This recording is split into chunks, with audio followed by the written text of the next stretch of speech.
ये तो शाम को पीता है, सुबह को बुरी हालत मिलेगी। अपनी शक्ल देखना दर्पण में, सुबह जब उठता है शराब पी के सोएगा, सुबह को देखना तेरा क्या हालत होगी। लेकिन हम उस चीज़ का नशा करते हैं जिसका पान करने के बाद में सारी जिंदगी उसकी खुमारी नहीं उतरती। आप सभी को प्यार भरी राधा स्वामी जी। देखिए, जो आज का सत्संग का विषय है उसमें महाराज जी ने बताया कि भक्ति क्या है और हम भक्ति किस तरह कर सकते हैं। हम किस तरह अपने चंचल मन को एक जगह एकाग्र करके भक्ति में ला सकते हैं। हम किस तरह मन को वश में कर सकते हैं। और साथ ही महाराज जी ने बताया कि सुरत शब्द का योग क्या है और किस तरह ये हमारी मंजिलों को आसान कर देता है। और साथ ही महाराज जी ने बहुत प्यारी प्यारी बातें सत्संग में बताई है। महाराज जी ने बताया कि अगर हमें अपने जीवन को सरल बनाना है, हमारे जीवन को सार्थक बनाना है, तो हमें किन बातों का ध्यान रखना चाहिए और हमें कैसे कर्म करने चाहिए। तो चलिए आपका कीमती समय लेते हुए सत्संग को शुरू करते हैं। कृपया इस प्यार भरे सत्संग को पूरा सुनकर पुण्य भागीदार अवश्य बनिए और महाराज जी की इन बातों को अपने जीवन में अवश्य उतारिए। राधा स्वामी। भक्ति करना बड़ा सुगम हो जाता है, उसके लिए कठिन नहीं रहता। परंतु हम क्या करते हैं कि हम इन बातों की ओर ना तो गौर करते हैं और ना ही अपना मन उसमें लगाते हैं और ना ही अपनी मेहनत करना जानते हैं। जब तक इंसान कुछ भी नहीं करता, मेहनत नहीं करता, उसको कुछ नहीं मिलता। ध्यान लगाने की बात है, मन को ही टिकाना पड़ेगा। मन ही सबसे बड़ा शत्रु है। मन को जब अंदर में तुम टिकाओगे, नाम में लगेगा, धीरे धीरे करके ध्यान में लगाओगे तो इसकी मन की वृत्तियां एकाग्र हो जाएंगी। जब ये एकाग्र हो जाएंगी तो ये बाहर के दरवाज़ों में नहीं बल्कि अंदर में जो गुप्त रास्ता है उस पर चलेगा और इसको अंदर को जब आनंद आना शुरू हो जाएगा फिर बाहर के रसों में नहीं भटकेगा। इंद्रिय रस तो क्षणिक सुख है, उनमें तो थोड़े समय के लिए आनंद मिलता है, उसके बाद में दुख में बदलता है। लेकिन जब वो रस पा जाता है तो इंसान को ये रस अच्छा ही नहीं लगता। लेकिन जब तक इस रस का पान करता है उस रस के लिए नज़दीक नहीं जाता। इसलिए कहिए कि वो रस पावा तो ये रस नहीं भावा। जब उस रस में हमारा मन लग जाता है, हमारी वृत्ति जुड़ जाती है तो वो रस हमें अच्छा नहीं लगता। ये संसार का रस, ये जगत नशा खारा लगना लगता है और ब्रह्म नशा फिर प्यारा लगने लगता है। उस ब्रह्म नशे का जब पान हो जाता है तो उसका नशा जिंदगी भर नहीं उतरता। ये नशा तो शाम को पीते हो, सुबह को उतर जाता है। सुबह को भी फिर क्या करते हैं, दोबारा उतारा करना पड़ता है। शराबी लोग एक बात कहते हैं, सुनी मैंने एक दिन एक बात, कोई मिल गया रास्ते में, मैं बोला अरे ये क्या ये ऐसे कैसे कर रहा था? बोला जी उतारा कर रखा है। माँ उतारा क्या होता है? बोला शाम को शराब पी थी, फिर महा बोला सुबह जब वो उतर जाती है तो जी घबराता है, अच्छा नहीं लगता, फिर सुबह एक दो पेग और ले लें तो उसको उतारा बोलते हैं।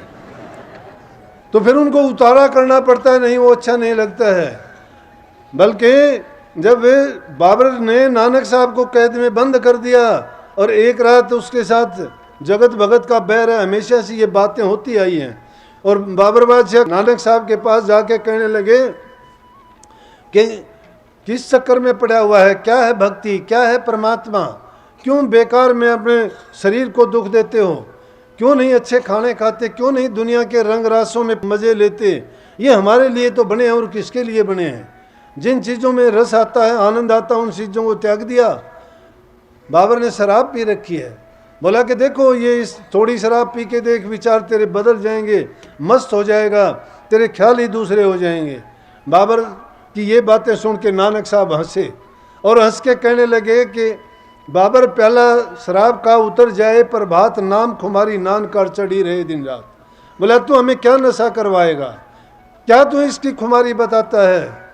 ये तो शाम को पीता है, सुबह को बुरी हालत मिलेगी। अपनी शक्ल देखना दर्पण में, सुबह जब उठता है शराब पी के सोएगा, सुबह को देखना तेरा क्या हालत होगी। लेकिन हम उस चीज़ का नशा करते हैं जिसका पान करने के बाद में सारी जिंदगी उसकी खुमारी नहीं उतरती। ये क्या चीज़ है, ये क्या मायने रखती है? इसलिए नाम में वो शक्ति है कि सारे दुखों से तो हमें छुटवाती है, उसके साथ साथ जन्म मरण के रोग से हमें बचाती है। तीसरी चीज़, नरकों में नहीं जाना पड़ता, हमें मुक्ति दिलाती है, जन्म मरण के फंद काट के सदा के लिए उस परम तत्व के साथ मिला देती है जिससे हम बिछड़ के आए थे। आत्मा का वही आदि घर है, वही है, उसको लखमा माली कहता है।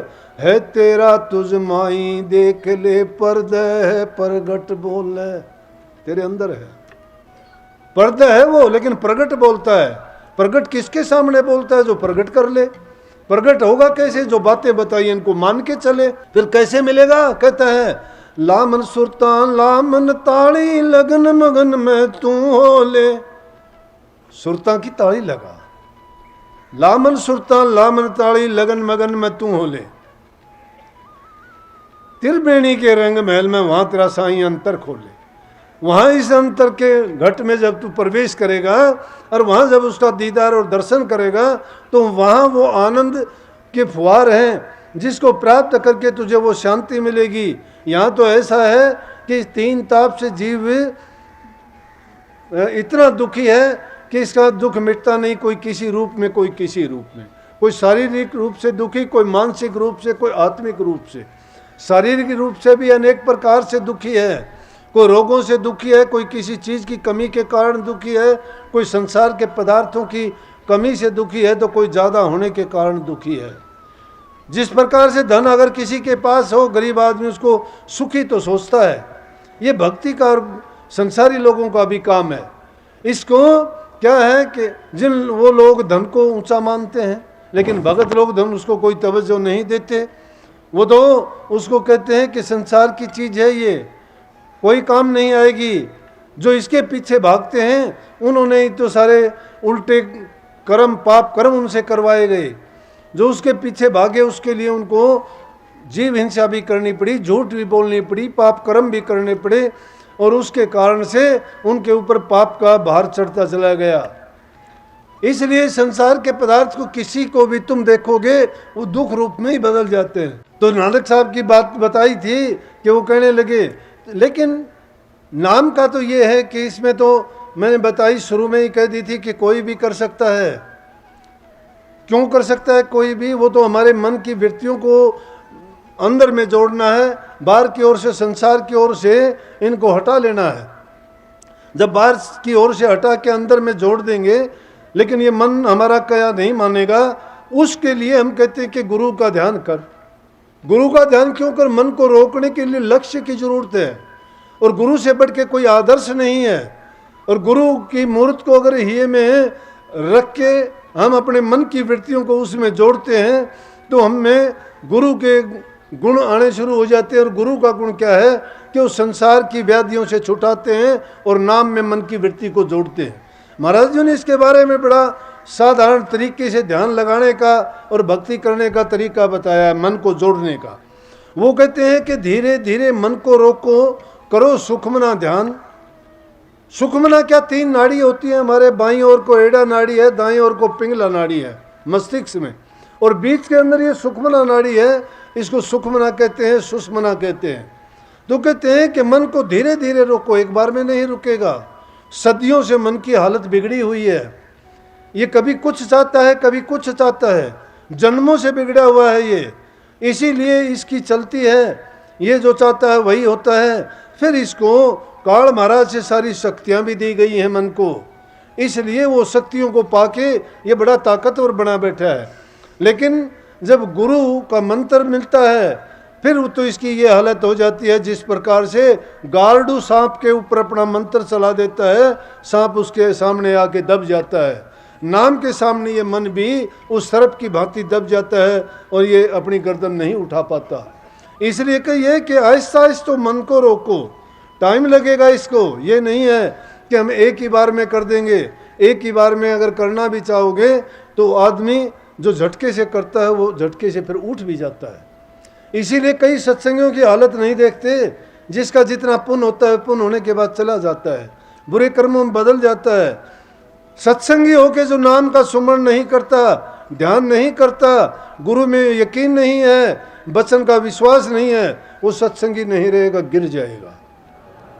गिरे हैं, मैं उनके नाम तो लूंगा नहीं, नाम नहीं लूंगा, लेकिन आपको पता लग जाएगा, क्योंकि उनके पास कुछ था नहीं। अगर कोई नाम का सुमरण करता है, ध्यान करता है, नाम का अगर कोई सुमरण करता है, अगर वो ध्यान करता है और गुरु के वचन पर चलता है तो उसका मन कभी भी गिरेगा नहीं। गिरता किसका है? जो संसारी पदार्थों में, लोभ में, लालच में और दूसरे कामों में फंस जाता है, इज्जत मान बढ़ाई के लिए सत्संगों में आता है। सत्संग कभी भी जीव को गिरने नहीं देता है। सत्संग उसको सिखाता है कि वो अपने आप को निर्बल, दुर्बल, दीन, अधीन बना ले। क्योंकि प्रभु के दरबार में जब तक कोई नीचा नहीं, नानक साहब ने कही है कि भाई ऐसा नन्ना होए रहो जैसे नन्ही दूब, और घास सब जड़ जाएगी दूब खूब की खूब। ऐसा नन्ना हो रहो जैसे दूब है कि और घास सारे जड़ जाते हैं, लेकिन दूब जब भी बारिश होती है तभी फिर वो पैदा होके वो ऐसा जाड़ फैला देती है। इसी प्रकार से जो नीचा होके, आगे कहते हैं नानक नीवा जो चले लगे न तत्ती वायु, जो नीचा होके चलता है उसको कभी भी गर्म हवा नहीं लगती। इसका मतलब उसको वो चीज़ें परेशान या दुखी नहीं कर सकती, उसके रास्ते में बाधा नहीं बढ़ सकती। तो जो इंसान नाम तो ले लिया गुरु से, लेकिन गुरु की बताई मर्यादा का पालन नहीं करता, नाम ध्यान में कभी एक मिनट नहीं बैठता, और वो सिर्फ बाहरी चीज़ों में दिखावा करता है, तो कुछ दिन चलेगा, लेकिन जब पर्दा उखड़ेगा तो उसके पल्ले कुछ नहीं है। वो तो वो गाँव भिखारी है, जैसे कोई किसी का अंगूठा ला के कर्जा ला के अपने आप को दिखा तो दे बहुत धनवान, लेकिन जब वो कर्जा मांगने के लिए आते हैं फिर वो चल देता है वहाँ से। इसी प्रकार से मैं आपको हिदायत करता हूँ ये कि आपने अगर नाम लिया है तो हर प्रकार से अपने आप को नाम में जरूर लगाओ, नाम का सुमन जरूर करो, चाहे कितनी भी छूट आपको क्यों न दी जाए। क्योंकि मैं सत्संग में बहुधा कह देता हूँ कि कलयुग में अगर तुम अच्छी आदतें अपना लोगे, बुराइयों को छोड़ दोगे, तो भी कल्याण हो जाएगा। ये बात गलत भी नहीं है। जो बुरी आदतों को छोड़ देगा तो उसके पास करने के लिए अच्छी आदतें रह जाएंगी। अच्छी आदतें जिसके पास होंगी वही तो भक्ति करेगा। जिसके पास अच्छी आदतें नहीं है वो भक्ति के मार्ग पर नहीं चल सकता। इसलिए महाराज जी ने उसके बारे में कितना साफ कहा कि आहिस्ता आहिस्ता मन को रोको, करो सुख मना ध्यान। ध्यान कहाँ लगेगा? सुख मन में। सुख मन क्यों है? बीच की नाड़ी है, उसमें क्यों लगाएं उसके अंदर ध्यान और कहीं ध्यान लगाने? क्योंकि वो गुप्त गली है जो प्रभु की ओर लेके जाती है, और कोई रास्ता है ही नहीं। 9 दरवाजे जो शरीर में लगे हुए संसार की ओर बाहर लेके जाते हैं हमें, लेकिन वो गुप्त गली में अगर हम प्रवेश करेंगे, वो 10वां रास्ता है, वो सतगुरु की ओर, हमारे आदि घर की ओर लेके जाएगा। तो इसलिए उस सुखमन में गुरु के रूप को बना के जब अपनी मन की वृत्तियों को उसमें जोड़ के नाम का सुमन करेंगे, धीरे धीरे करके जब प्रकाश रूप में, नूरी गुरु के रूप में सतगुरु प्रकट हो जाएगा और हमें ऊपर जब आध्यात्मिक मंडलों में हमारी चढ़ाई शुरू हो जाएगी, तो एक दिन हम मंजिल को प्राप्त कर लेंगे। तो आगे कहा कि धीरे धीरे मन को रोको, करो सुख बना ध्यान, मन की वृत्ति करो एकाग्र, सूरज चढ़े आसमान, जाप जपा घट में होता अनहद की वहाँ होती तान। ये 3 चीजें जाप जपा हो जाएगा, और शब्द की धुनकार जो है वो अजपा क्या, वो अनहद की धुन तुम्हें हमेशा के लिए सुनती रहेगी। जाप का जब तक आप नाम का सुमन करोगे वो जबानी रूप से करोगे, उसमें जीव कंठ की भी जरूरत पड़ती है। अगर जबान हम बाहर नहीं निकालते तो भी, अगर मन में भी जाप करते हो नाम का, तो भी अंदर में वो काम करती हैं। ये जाप है। अजपा वही जाप जपते जपते इतना पक्का हो जाएगा, रम जाएगा हमारे जबान में, शरीर में, कि जब कभी भी हम बैठेंगे, उठेंगे, सोएंगे, जागेंगे, उसी नाम में वृत्ति हमारी लगी रहेगी, और वही जाप अजपा हो जाएगा, अपने आप चलता रहेगा। लेकिन वही अजपा जाप फिर अनहद में कैसे बदल जाएगा? वो रुकता ही नहीं है। किसी भी अवस्था में होगे तुम, चाहे काम करते रहोगे, कुछ भी काम करोगे, वही अनहद की आवाज़, वही धुन, वही आपके चलती रहेगी। आपको उसकी ओर करने की जरूरत नहीं, तवज्जो तक देने की जरूरत नहीं रह जाती। लेकिन कबीर साहब ने इन तीनों को भी मिथ्या कह के क्या कही है? संतों का रास्ता ये है, ये कोई पाखंड नहीं है कि लोगों को इकट्ठा करके उनको बेवकूफ़ बना जाए। ये वो आध्यात्मिक ज्ञान है जो जिस अपने मन को इसमें अगर जोड़ देता है तो इसी जीवन में उसका निश्चित रूप से कल्याण हो जाता है। वो जीवित मुक्ति पा लेता है, और उस जीवित मुक्ति का ये रास्ता है। तो उसमें कबीर साहब ने क्या कही? कबीर साहब तो कहते हैं जाप मरे, अजपा मरे और अनहद भी मर जा। ये तीनों अवस्थाएं बता दी उन्हें कि जाप भी खत्म हो जाता है, अजबा भी खत्म हो जाता है और अनहद भी नीचे रह जाता है। लेकिन सूरत जब तक शब्द में नहीं समाती है तब तक समझो कि जीव का कल्याण नहीं हुआ है। इसलिए ये संत मत वो शिक्षा देता है कि जिसके कारण हम इसी जीवन में सब कुछ करके देखते हैं, वो पाते हैं। इसीलिए तो इसको कहा कि ये करनी का भेद है, नहीं बुद्धि विचार। जो बुद्धि की तराजू पर तोलना चाहते हैं उनका हमारे पास इलाज नहीं है। कोई तर्क वितर्क करना चाहता है, हम शास्त्र के ज्ञाता नहीं हैं। हम किस चीज़ के ज्ञाता हैं? हम तो ये बताते हैं कि सूरत शब्द का योग सबसे सरल और सबसे आसान है। जो मन की वृत्तियों को जब उसमें जोड़ दोगे, संसार की बुराइयों को त्याग दोगे और अपने मन को सच्चे दिल से उस सत्य में मिलाना चाहते हो, तो गुरु के वचन के पाबंद होके नित्य प्रति नाम का अभ्यास करोगे तो धीरे धीरे तुम उसकी ओर बढ़ते चले जाओगे। एक दिन अपनी मंजिल को जब पा लोगे तो उस अवस्था में पहुंच जाओगे कि आपको संसार के पदार्थ सब फीके निके लगने लगेंगे और अंदर में शब्द ही हमारी खुराक होगी, प्रकाश ही हमारा जीवन होगा। और हमारे बाहर की बजाय अंतर में जब जम जाएंगे तो हमारा जन्म मरण के बंधन सब छूट जाएंगे। न संसार में आना और न जाना, ना वहाँ गुरु रहता है ना चेला रहता है। बूंद जाके सागर में जैसे मिल जाती है, प्रकाश प्रकाश में समा जाएगा, बूंद उस सागर में मिल जाएगी, एकम एका हो जाएगा।